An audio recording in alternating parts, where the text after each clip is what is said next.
श्री सद्गुरुदेव महाराज जी ये फरमाते हैं कि आज मनुष्य संसारी चीज़ों को प्राप्त करना चाहता है और उसको प्राप्त भी करता है, लेकिन संसारिक चीज़ों को प्राप्त करने के बाद उसे मानसिक शांति और आनंद प्राप्त नहीं होता और उसको अशांति ही मिलती है। और कहा जाता है कि आप अपने प्रियजनों से भी पूछो कि जिनको ये चीज़ें प्राप्त है क्या उन्हें आत्मिक आनंद और शांति मिली है। फिर फरमाया जाता है कि जब संसारिक चीज़ों से अशांति ही मिल रही है तो क्यों मनुष्य उन चीज़ों के पीछे भाग रहा है। और उन लोगों से पूछो जो भजन अभ्यास भक्ति सुमिरन वगैरह कर रहे हैं, इनको शांति प्राप्त है, तो क्यों ना ऐसी चीज़ के पीछे भागा जाए या ऐसी चीज़ को किया जाए जिससे मन को शांति प्राप्त हो, मन को एक आनंद प्राप्त हो। तो इसलिए वक़्त के संत महापुरुष यही फरमाते हैं कि जीव जो है उन चीज़ों के पीछे भाग रहा है जिस चीज़ से उसे अशांति मिलती है और दिन रात ऐसे प्रयत्नों को कर रहा है उस चीज़ों को इकट्ठी करे जिससे उसे मिलनी शांति है, और जो शांत वाली चीज़ है उसको वो कर नहीं रहा। जब वो शांत वाली चीज़ भजन अभ्यास भक्ति और सुमिरन करेगा तो उसको प्रातः अपने आप मन के अंदर शांति आएगी और ये संसार की सारी चीज़ें उसके पीछे पीछे खुद चलती हुई आएंगी। बस ज़रूरत क्या है, उसे सही की परख होने की, सही दिशा पर चलने की, तो अपने आप ही उसको ये सारी की सारी चीज़ें प्राप्त हो जाती हैं। मनुष्य इस चीज़ को समझ ही नहीं पाता और अपनी पूरी ज़िंदगी जो है अशांति वाली चीज़ों को एकत्रित करने के लिए बिता देता है। आम संसारी मनुष्य को तो ये ज्ञान ही नहीं होता। ये ज्ञान सिर्फ और सिर्फ वक़्त के संतों महापुरुषों को ही होता है और जीव जो है उनकी शरण में आकर सच की परख जो है वो करता है। कहते हैं कि संसारी जितनी मर्जी प्रशंसा करें उन पर मत ध्यान दो, और यह भी कहा जाता है कि जितना हो सके नाम जाप सुमिरन करो। कोई अगर कुछ कह दे तो उसको बोलने दो और उस पर इतना ध्यान मत दो, और कोई तुम्हारी प्रशंसा करे उस पर भी इतना ध्यान मत दो। कहते हैं कि जो संसारी विद्या होती है वो तो अभिमान को बढ़ाती है, लेकिन सतगुरु की शरण में आकर जो आत्मिक विद्या मिलती है उससे जीव को विनम्र भाव प्राप्त होता है, जीव हमेशा विनम्र रहता है।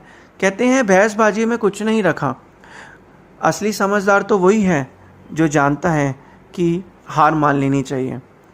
मनुष्य आजकल संसार में एक दूसरे से बहस वगैरह करते हैं, लेकिन इसी की जगह गुरुमुख जन क्या करते हैं, वो बहस नहीं करते, वह उस जगह से उस रास्ते से बिल्कुल जो है सीधा चले जाते हैं। ठीक इसी तरीके से संत महापुरुष यही फरमाते हैं कि बुरे समय में क्या करें, क्योंकि कहते हैं कि जिसका मन मजबूत है वो इस दुनिया में कुछ भी प्राप्त कर सकता है, जिसका मन मजबूत नहीं वह जितना मर्जी कर ले, चाहे उसके पास सब कुछ धन दौलत आ जाए, वह कुछ नहीं प्राप्त कर नहीं सकता। आज देखा जाए, आप खुद अंदाज़ा लगे कि आज जितने मर्जी किसी के पास लाखों रुपये करोड़ों रुपये हैं, क्या कभी किसी ने सोने की चटनी या हीरे की रोटी खाई है? कभी नहीं खाई ना। खानी तो उसने भी वही दाल रोटी 2 समय की है।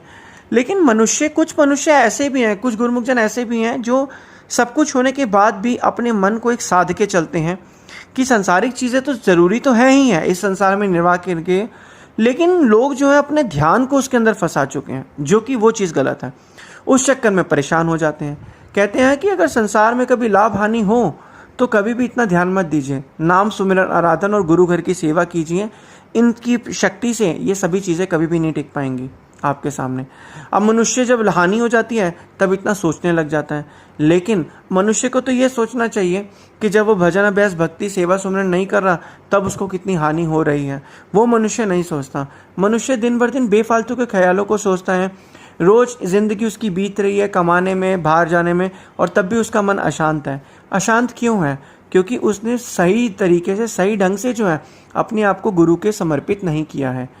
कहते हैं, अब कुछ मनुष्य सोचते हैं कि हम भक्ति भी कर ले और संसारिक लोगों से मोह माया भी रख लें। ऐसा नहीं हो सकता। एक मयानी में सिर्फ एक ही तलवार आ सकती है। मनुष्य अगर चाहता है कि उसको आत्मिक शांति प्राप्त करनी है तो उसने मित्र संबंधी दोस्त रिश्तेदार से अपने मोह को त्यागना ही पड़ेगा। सारा खेल इस मन का ही तो है। मन के अंदर अगर विचार सही होंगे तो एक शांति मिलती रहेगी, मन के अंदर विचार अगर सही नहीं होंगे तो अशांति मिलती रहेगी। अब मन के विचारों को कौन साधता है? वो सिर्फ और सिर्फ वक़्त के संत महापुरुष साधते हैं किस बाण से साधते हैं वो? सत्संग रूपी बाण, सेवा, भजन, अभ्यास, सुमरन, इन सभी चीज़ों के द्वारा ही मन पर नियंत्रित किया जाता है, मन को साधा जाता है। आम मनुष्य इस चीज़ को नहीं समझता। वह सोचता है कि अभी भक्ति करने का समय कहाँ है, अभी तो जीवन जीने का समय है और बुढ़ापे में भक्ति करेंगे। बुढ़ापे में अगर शरीर ने साथ नहीं दिया, हाथ नहीं चल पाया, पैर नहीं चल पाया, तब क्या वो भक्ति करेगा? तो यही संत महापुरुष फरमाते हैं कि समय और समझ किसी को ही एक साथ मिलती हैं। जिसको समय मिलता है उसको समझ नहीं आती, और जिसको समझ आती है उसका समय तब तक निकल जाता है।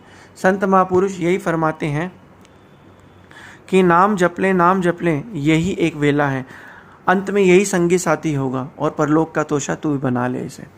लेकिन मनुष्य इस चीज़ को समझ ही नहीं पाता है, फिर संसार की मोह माया में इतना आकर्षित हो जाता है, फिर उसी हिसाब से जो है फिर दोबारा से उसी जंगल में आके चंगुल में फंस जाता है। क्योंकि माया तो राम की है और भक्ति भी राम की है। अब मनुष्य माया के पीछे भागता है तो वो माया उसे भगाती रहती है, लेकिन अगर मनुष्य भक्ति के पीछे रहेगा तो माया और संसार के सारे पदार्थ उसके पीछे पीछे खुद ब खुद चलते हुए आएंगे। लेकिन संत महापुरुष यही फरमाते हैं कि जितना हो सके नाम जाप सुमरन आराधन करेंगे तो हमारे मन के अंदर एक शांति वाला जो रस अपने आप ही बढ़ता रहेगा, और अशांति वाला रस जो है वो हटता रहेगा। क्योंकि विचारों को कभी नहीं रोका जा सकता, विचारों को सिर्फ डाइवर्ट किया जा सकता है, बदला जा सकता है।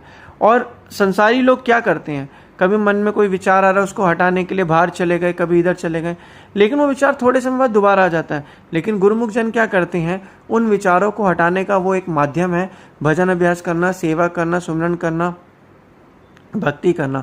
उससे अपने आप ही उनके मन में जो है शुद्ध विचार जो है अपने आप ही अंदर आते रहते हैं, और बुरे विचार मनुष्य के दिमाग से जाते रहते हैं।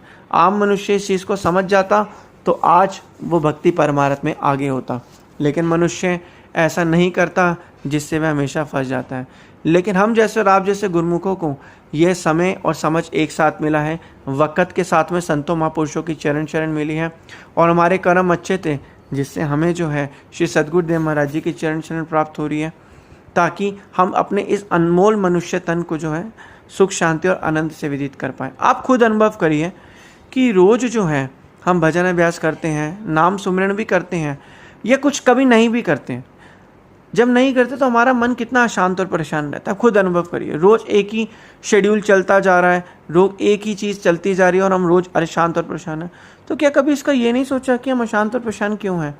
क्या इसका कोई इलाज नहीं है? अब मनुष्य सोचते इसका इलाज है कहीं घूम आओ, कहीं पैसा कमा लो तो ये ठीक हो जाएगा, लेकिन ये ठीक कभी नहीं होता। ये मानसिक विकार है।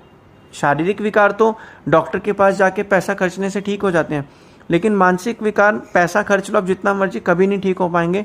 सिर्फ और सिर्फ सत्संग आध्यात्मिकता से जुड़ने पर, मन की शांति और सत्पुरुषों की चरण शरण प्राप्त होने पर ही मानसिक शांति प्राप्त होती है। तो तभी कहा जाता है बुरे से बुरा समय भी टल जाएगा, एक बार इन वचनों को मान कर देखो। जो यह वचन मानेगा, श्री गुरु महाराज जी ने जो फरमाए हैं, या जो आज हमने वचन सुने हैं श्री गुरु महाराज जी ने जो फरमाए हैं, इनको मानो, इन पर अमल करो। सुनना नहीं है, भगत नाम जप के बनना है, ना कि नाम का भगत बनना है। तो हमारे ऊपर है कि हमें नाम जप के भगत बनना है या सिर्फ नाम का भगत बनना है। जितना हम जब नाम जप करेंगे, भजन अभ्यास करेंगे, सुमरन करेंगे, उतना हमारे मन के अंदर शांति आएगी, जीवन आनंद से व्यतीत होगा और मन के अंदर हमेशा आनंद रहेगा।